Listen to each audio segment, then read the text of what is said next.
Hello दोस्तों, तो I hope आप सब अच्छे होंगे। चलिए आज एक नए वीडियो को शुरुआत करेंगे। तो दोस्तों आज जो हम अपने वीडियो में देखने वाले हैं वो काफ़ी फेमस थ्योरी है और लगभग ऐसा कह सकते हैं कि दुनिया के जितने भी ट्रेडर्स हैं ना सबको ये पता है। तो आप सोचेंगे इसको सीखें क्यों, तो दोस्तों ये इतना बेसिक स्ट्रक्चर है ना, मतलब बेसिक थ्योरी है जिस पे कह सकते हो मार्केट उसी स्ट्रक्चर पे ही काम करता है। अगर ये स्ट्रक्चर मार्केट में नहीं होगा ना तो मुझे नहीं लगता कि मार्केट एक बेहतरीन तरीके से चल पाएगा, है ना। मतलब जो हम स्ट्रक्चर्स पढ़ते हैं, हाँ, तो वो मार्केट स्ट्रक्चर बनेगा ही नहीं। मतलब मार्केट आप समझो सीधे ऐसा कुछ, जस्ट अ मिनट, मार्केट ऐसे सीधे ऊपर जाएगा और सीधे ऐसा नीचे आएगा। तो आई डोंट थिंक कि आप इसको ट्रेड कर पाएंगे, है ना। तो ये जो डाउ थ्योरी है, ठीक है, एक्चुअली मैं बताना भूल गया, हम आज जो थ्योरी पढ़ने वाले हैं वो है डाउ थ्योरी। ठीक है दोस्तों, डाउ थ्योरी बहुत ही फेमस थ्योरी है और इसके बाद बारे में हम ज़्यादा इतिहास को नहीं समझेंगे, सीधे सीधे आगे बढ़ेंगे।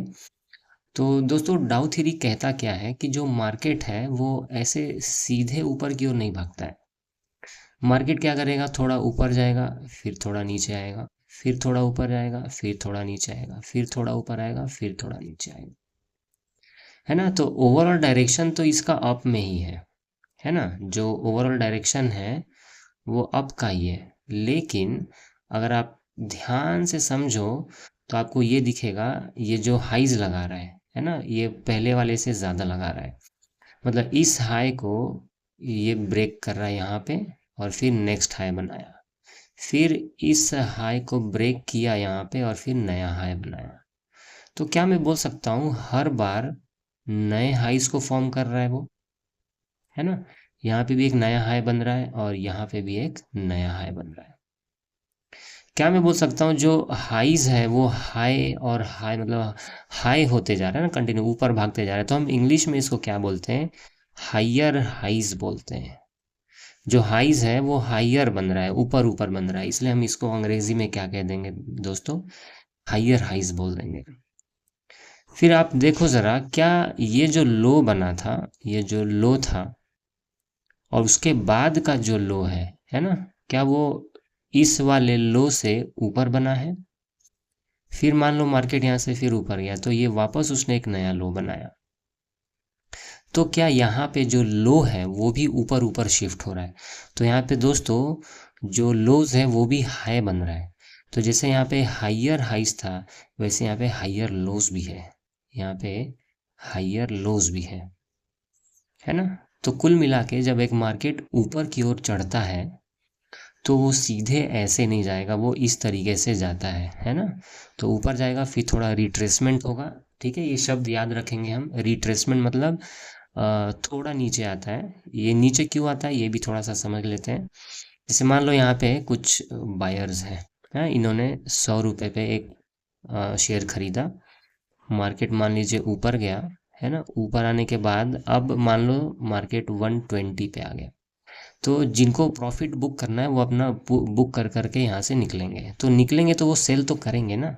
तो वो जो थोड़ी बहुत सेलिंग होती है उसकी वजह से मार्केट थोड़ा नीचे आता है। फिर यहाँ पे कुछ नए फ्रेश बायर्स आते हैं, है ना। तो वो यहाँ से अब वापस बाय करते हैं तो फिर मार्केट ऊपर जाता है। तो फिर यहाँ से मान लो 150 आ गया। फिर से यहाँ पे जिन्होंने प्रॉफिट, आई मीन जो यहाँ पे 120 में खरीद रहे हैं, 120 नहीं 110 मान लीजिए, तो जो 110 में खरीदेंगे अब वो 150 पे आ गया तो फिर वो यहाँ पे प्रॉफिट बुक करेंगे। अब उन्होंने बाय किया है तो सेल करेंगे, तो सेल करेंगे तो थोड़ा मार्केट फिर नीचे आता है। तो कुछ इस तरीके से एक बायर और एक सेलर मिलके ही ये स्ट्रक्चर्स को बनाते हैं। ठीक है, इतना क्लियर हो गया। तो ये जो पॉइंट है ना, ये इसको हम रिट्रेसमेंट कहते हैं, है ना। तो मार्केट थोड़ा सा नीचे आता है झलक दिखाता है और सीधे ऊपर जाता है ना। तो इस तरीके से आप याद रखो कि जब मार्केट ऊपर की ओर जाता है तो उसमें ये चीज़ बनती है, हाइयर हाइज बनती है और हाइयर लोज बनता है। सिमिलरली जब मार्केट नीचे आता है तो वो क्या करेगा, थोड़ा सा नीचे आएगा, फिर ऊपर जाएगा, ये रिट्रेसमेंट है। वापस फिर नीचे आएगा, फिर रिट्रेसमेंट होगा, फिर नीचे आएगा, फिर रिट्रेसमेंट होगा। तो अगर आप ध्यान से देखो तो ये जो हाई बन रहे हैं ना इसके, वो नीचे बन रहे हैं। ये जो हाई है फिर नीचे बन रहा है ना, ये हाई फिर से नीचे बन रहा है। तो यहाँ पे दोस्तों लोअर हाइज बन रही है, जैसे यहाँ पे हायर हाई थे वैसे यहाँ पे लोअर हाइज है। क्या ये लो भी, है ना, ब्रेक करके फिर नया लो बना, फिर ब्रेक करके नया लो बना, मतलब यहाँ पे जो लोज है वो भी ब्रेक हो रहे हैं। तो दोस्तों यहाँ पे जो लोज बन रहे हैं वो भी कैसे बन रहे हैं, लोअर लोज बन रहे हैं। तो कुल मिला के हमने क्या समझ लिया कि जब अपनी प्राइस जब ऊपर बढ़ती है ना, किसी स्टॉक की, है ना, किसी भी पर्टिकुलर सेगमेंट की, तो वो इस तरीके से हायर हाइज और हायर लोज बना के ऊपर चलता है।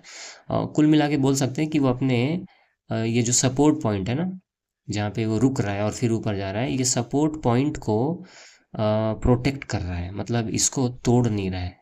अगर आप ध्यान से देखो तो क्या तोड़ रहा है, ये रेजिस्टेंस तोड़ रहा है ना। तो एक और कॉन्सेप्ट यहाँ पे क्लियर कर लो कि जब मार्केट ऊपर जा रहा होता है तो वो अपना रेजिस्टेंस को ब्रेक करता है और फिर ऊपर जाता है। फिर यहाँ पे एक रेजिस्टेंस आ गया, फिर यहाँ पे ब्रेक किया और फिर आगे बढ़ा, फिर रेजिस्टेंस को ब्रेक किया, फिर आगे गया। मतलब जब मार्केट ऊपर जा रहा होता है तब वो अपने रेजिस्टेंस को क्या करता है दोस्तों, ब्रेक करता है। और वैसे ही जैसे मार्केट नीचे आता है तो वो अपने सपोर्ट्स को ब्रेक करता है। ध्यान से देखो, रेजिस्टेंस को ब्रेक नहीं किया, सपोर्ट्स को ब्रेक किया, है ना। सब फिर नीचे आया, फिर यहाँ पे सपोर्ट बनाया, फिर सपोर्ट को यहाँ पे तोड़ा गया, फिर सपोर्ट बनाया, फिर सपोर्ट टूटेगा। इस तरीके से जब मार्केट नीचे की ओर जा रहा होता है तो यहाँ पे हमारे जो है दोस्तों जो सपोर्ट्स हैं वो ब्रेक होते हैं। यहाँ पे क्या होगा, रेजिस्टेंस ब्रेक होगा, यहाँ पे सपोर्ट ब्रेक होगा। ठीक है, तो इतना आई होप क्लियर हो गया होगा। तो दोस्तों डाउ थ्योरी में बस इतना ही है कि मार्केट सीधे नहीं चलेगा, इस तरीके से अपने स्ट्रक्चर्स को फॉर्म करके चलेगा। तो दोस्तों अब ये जो हमने देखा है इसी स्ट्रक्चर को आज हम अब इसको चार्ट्स पे देखेंगे, है ना। चार्ट्स पे देखते हैं और फिर समझते हैं कि एग्जैक्टली कैसे काम करता है। चार्ट्स पे थोड़ा परफेक्टली समझेगा, क्योंकि क्या है कि ये जो हमने जो ड्राइंग बनाई है काफ़ी आइडियल सिचुएशंस होती हैं, है ना। इस तरीके से मार्केट एग्जैक्ट नहीं चलता है वो, और थोड़ा कहते हैं ना, और रंगीले मिजाज में चलता है। ठीक है, तो चलो इसको समझते हैं। तो ये कोई हमारे पास डिक्सन का चार्ट है। ओके, डिक्सन का चार्ट है। अब ज़रा ध्यान से समझो, ये डिक्सन के चार्ट में अगर आप चलो यहाँ से शुरुआत करते हैं, ठीक है। हम्म, कहीं से भी शुरुआत कर सकते हैं, मुझे यहाँ से ठीक लग रहा है। अब देखो ज़रा, जस्ट अ मिनट। ओके दोस्तों, चलो तो यहाँ से समझते हैं। तो मान के चलो प्राइस यहाँ से गिरना शुरुआत करता है। इसने एक पहला लो बनाया, फिर थोड़ा ऊपर गया, और ऊपर जाने के बाद देखो ये जो इसका लो था ना, ये ए पॉइंट वाला, इसको ये ब्रेक करके नीचे आया। तो क्या कह सकते हैं, यहाँ पे सपोर्ट इसने तोड़ा अपना, है ना। सपोर्ट तोड़ने के बाद फिर ये थोड़ा ऊपर जाता है और फिर यहीं से फिर नीचे आता है। इस बार अगर आप ध्यान से देखो तो इस बार इसने अपने सपोर्ट को ब्रेक नहीं किया है ना, इस सपोर्ट को इसने ब्रेक नहीं किया इस वाले। फिर थोड़ा सा क्या होता है, ऊपर जाता है, फिर थोड़ा नीचे आता है, और फिर यहाँ से इस बार इसने इस वाले एरिया को, मतलब आप थोड़ा सा खिचड़ी हो रहा है, मैं कोशिश करता हूँ कि इसको साफ़ करके थोड़ा अच्छे से समझा जाए। ध्यान से देखिए। प्राइस जो है यहाँ से नीचे आती है, फिर ऊपर जाती है, फिर यहाँ पे नीचे आए। क्या ये वाला सपोर्ट यहाँ पे तोड़ा गया, है ना दोस्तों। ये ऐसे लिख देता हूँ, आप ये सपोर्ट समझो। हाँ, ये सपोर्ट यहाँ पे तोड़ा गया, और सपोर्ट तोड़ने के बाद जब प्राइस ऊपर जाती है, अगर आप ध्यान से देखो, यही सपोर्ट अब यहाँ पे प्राइस को ऊपर नहीं जाने दे रहा है। मतलब अब ये सपोर्ट क्या बन गया दोस्तों, यहाँ पे रेजिस्टेंस बन गया। और दोस्तों ये मार्केट का रूल है, आप याद रखो, जब कभी भी सपोर्ट टूटता है तो आगे चल के वो रेजिस्टेंस का काम करेगा, और रेजिस्टेंस टूटेगा तो वो वापस सपोर्ट का काम करेगा। ये आपस में घूमते रहते हैं। ठीक है, तो अब यही सपोर्ट हमारा रेजिस्टेंस बन के काम कर रहा है, और मार्केट में यहाँ पे प्राइस फिर नीचे आती है। और अब प्राइस नीचे आने के बाद देखो यहीं से घूम गया, क्या मैं बोल सकता हूँ कि इसने इस वाले सपोर्ट को तोड़ा नहीं है, इस वाले सपोर्ट को वो क्या कर रहा है, रिस्पेक्ट दे रहा है, तोड़ नहीं रहा है। तो एक थोड़ा बहुत हम मन में सोच सकते हैं कि यहाँ से प्राइस अब रिवर्स हो सकता है, चांसेस है यहाँ से रिवर्स होने के। ठीक है, समझ रहे हैं दोस्तों डाउ थ्योरी कितना ज़रूरी हो गया, ये सब स्ट्रक्चर्स है मार्केट के। ठीक है, ओवरऑल देखो ये जा तो नीचे रहा है, लेकिन वो कैसे जा रहा है, लोअर लोज बना के जा रहा है और हायर लोज बना रहा है, सॉरी लोअर हाइज बना रहा है। ठीक है, तो जो हाई है वो भी नीचे नीचे शिफ्ट हो रहा है और जो सपोर्ट्स है जो लोज है वो भी नीचे नीचे शिफ्ट हो रहा है। इसके बाद क्या होता है, मार्केट थोड़ा सा फिर नीचे आता है और फिर यहाँ से इस जगह पे अगर आप ध्यान से देखो तो इस रेजिस्टेंस को इसने ब्रेक किया, यानी अपना जो लास्ट हाई था, स्विंग हाई। दोस्तों ये सब स्विंग होता है ना, ये स्विंग हो गया, ये स्विंग हो गया, ये स्विंग हो गया, है ना। स्विंग यानी ये जो टर्निंग पॉइंट्स होते हैं ना, ये स्विंग होती है। तो इसने कह सकते हैं ना, ये जो लास्ट स्विंग है इसको इसने ब्रेक कर दिया यहाँ पे, और जैसे ही ब्रेक होता है और यहाँ पे प्राइस थोड़ा सस्टेन करती है, यहाँ से सीधे प्राइस ऊपर की ओर भागता है। और अगर आप ध्यान से देखोगे तो ऊपर डायरेक्ट नहीं भागा है, ऐसे इस तरीके से भाग रहा है ना, ध्यान से देखो मार्केट इस तरीके से ऊपर चले जा रहा है ना। तो दोस्तों इस तरीके से जो है हमारा डाउ थ्योरी इस पूरा इस स्ट्रक्चर पे काम कर रहा है। ठीक है, ऐसे और स्ट्रक्चर्स हम देखते हैं, क्योंकि ये स्ट्रक्चर समझना ज़रूरी है। जब तक आप स्ट्रक्चर्स को नहीं समझेंगे तब तक आपको मार्केट का डायरेक्शन वगैरह कुछ क्लियर नहीं होगा, और आप कहते हैं ना, ये जो प्रोबेबिलिटी का खेल है वो आप थोड़ा कम पड़ जाएंगे कहीं पे। ठीक है, तो थोड़ा और समझते हैं। ठीक है, चलो यहाँ पे समझते हैं। फिर से देखो यहाँ पे मार्केट देखो यहाँ पे, यहाँ से समझते हैं। जैसे मान लीजिए ऊपर गया, फिर नीचे आया, फिर ऊपर आया, मार्केट ने अपना ये रेजिस्टेंस ब्रेक किया, यानी स्विंग हाई ब्रेक किया, ये हाई ब्रेक करके ऊपर की ओर गया। उसके बाद ऊपर आने के बाद फिर देखो नीचे आया, फिर ऊपर गया, है ना, वापस उसने पुराने हाई को यहाँ पे ब्रेक किया है, और वहाँ से ज़्यादा ना ऊपर जाने के मतलब ज़्यादा ऊपर नहीं गया, और फिर वहीं से मार्केट वापस नीचे की ओर आया। ठीक है, थोड़ा सा यहाँ स्विंग गड़बड़ा गया है।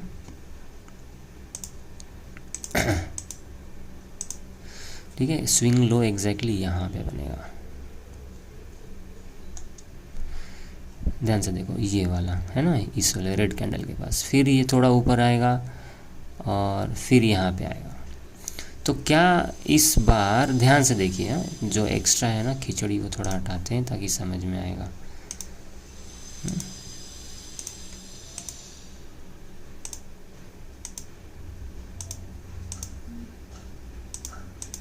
ठीक है, अब ज़रा ध्यान से देखो, हाई बनाया है ना, थोड़ा सा रफ करते हैं, ये हाई हो गया उसका, ये लो हो गया, फिर ये हाई हो गया, फिर ये लो हो गया, फिर नया हाई हुआ। उसके बाद जब नीचे आया तो उसने अपना लो ब्रेक किया यहाँ पे। दोस्तों यहीं पे सब जुगाड़ है। जैसे इसने अपना ये जो स्ट्रक्चर ब्रेक किया, हायर हाइज और हायर लोज वाला, यही हमारा एक पॉइंट है जहाँ पे एक्शन होना है। तो जैसे ही मार्केट यहाँ से गिरती है, और याद रखो ये तोड़ने के बाद सीधे नीचे नहीं जाएगा, हमेशा याद रखना है। नीचे आने के बाद यहाँ पे वो थोड़ा वापस ऊपर आता है, घूमता है, इस एरिया में घूमेगा वो। ठीक है, इस लाइन के यहाँ तक भी आ जाता है। ठीक है, ज़रूरी नहीं कि इस लाइन के इधर रहेगा, ये लाइन को ब्रेक करके यहाँ पे थोड़ा सा आएगा, डांस करेगा, डराएगा, बहुत लोगों के स्टॉप लॉस खाएगा। जो मैं शब्द बोल रहा हूँ धीरे धीरे आप आगे वीडियोज़ में समझेंगे अभी। ठीक है, और फिर वहाँ से नीचे गिरेगा। ओके, फिर यहाँ से आने के बाद वापस देखो इसी जगह से वापस ये गिरता है ना। अब ये रेजिस्टेंस की तरफ बिहेव कर रहा है, और फिर बाद में इस रेजिस्टेंस को यहाँ पे ब्रेक किया, लेकिन प्राइस सस्टेन नहीं हुआ और फिर नीचे गिरा, है ना। तो दोस्तों अगर आप ध्यान से देखो तो जैसे ये जो स्ट्रक्चर्स हमारे ब्रेक होते हैं ना, वहीं पे सपोर्ट बनता है, रेजिस्टेंस, फिर रेजिस्टेंस बनता है, सपोर्ट, ये सब चलता है, और मार्केट इसी हिसाब से आगे बढ़ता है ना। तो आप क्या करेंगे, आज जैसे ही ये आपको समय मिलता है, समय निकालना पड़ेगा दोस्तों, नहीं तो आप मुश्किल हो जाएगा फिर। तो आप समय निकालिए और चार्ट्स जितना आप देख सकते हैं उतना देखिए। उसमें आप छोटे फ्रेम पे आ जाइए, छोटे मतलब आप आवरली से नीचे फ़िलहाल मैं चाहूँगा ना आए। आवरली पे ट्राई करो, 2 आवर्स पे ट्राई करो, 4 आवर्स पे ट्राई करो। अगर आप फॉरेक्स करते हैं तो 4 आवर पे बेसिकली ट्राई करो, 4 आवर्स में मज़ा आएगा आपको, ठीक है। तो इसी तरीके से मार्केट जो है, देखो एक यहाँ पे कितना बेहतरीन और खूबसूरत स्ट्रक्चर्स मुझे दिखाई दे रहे हैं। चलो एक और एग्जांपल देख लेते हैं, ठीक है। देखो प्राइस जो है यहाँ से ऊपर गया, फिर थोड़ा नीचे आया, फिर ऊपर जाता है, फिर नीचे आता है, फिर यहाँ से ऊपर जाता है, फिर नीचे आता है ना। और इस तरीके से अब इसके बाद अगर आप ध्यान से देखेंगे तो अब अपना नया हाई बनाने में इसको यहाँ पे तकलीफ़ हो रही है ना। न्यू हाइज नहीं बना पा रहा है। और वहाँ से जैसे ही वो प्राइस पुराने लो को तोड़ता है ना। आप याद रखना, जैसी नया हाई बनाने में इसको मुश्किल होगी तो आप समझ जाइए कि रिवर्सल आने के चांसेस हैं, ठीक है। हम नेक्स्ट वीडियोज़ में देखेंगे कि इनको ट्रेड भी कैसे करना, डायरेक्शन को समझना कैसे, वो हम समझेंगे। फ़िलहाल आप ये आज समझ लो। उसके बाद देखो मैंने बोला ना तुरंत नीचे नहीं आएगा, थोड़ा सा डांस करेगा इस एरिया में। हाँ, इस एरिया में भी आता है, ये पूरा इसका डांसिंग एरिया है। यहाँ पे डांस करेगा, लोगों को नचाएगा, बहुत नचाता है पागलों जैसा, और फिर यहाँ से वो धड़ाम से गिरता है, ठीक है। इस तरीके से वो फिर गिरेगा, है ना, फिर नया स्ट्रक्चर बनाएगा, इस तरीके से कंटिन्यू चलते रहेगा। तो दोस्तों मार्केट ऐसे ही चलता है ना। तो यहाँ से शुरुआत हुआ, फिर ऊपर गया, फिर यहाँ पे नाचा नचाया, फिर नीचे आया, फिर नाचा नचाया फिर ऊपर आया। तो इस तरीके से आप अपने चार्ट्स पे जाइए और आज भरपूर कोशिश करिए, भरपूर प्रैक्टिस करिए। जैसे स्ट्रक्चर्स ये फॉर्म होंगे, जैसे ब्रेक होंगे, सपोर्ट रेजिस्टेंस बनता है, रेजिस्टेंस सपोर्ट बनता है, ये सारी चीज़ आप देखो, ठीक है। ओके चलो, थैंक यू सो मच।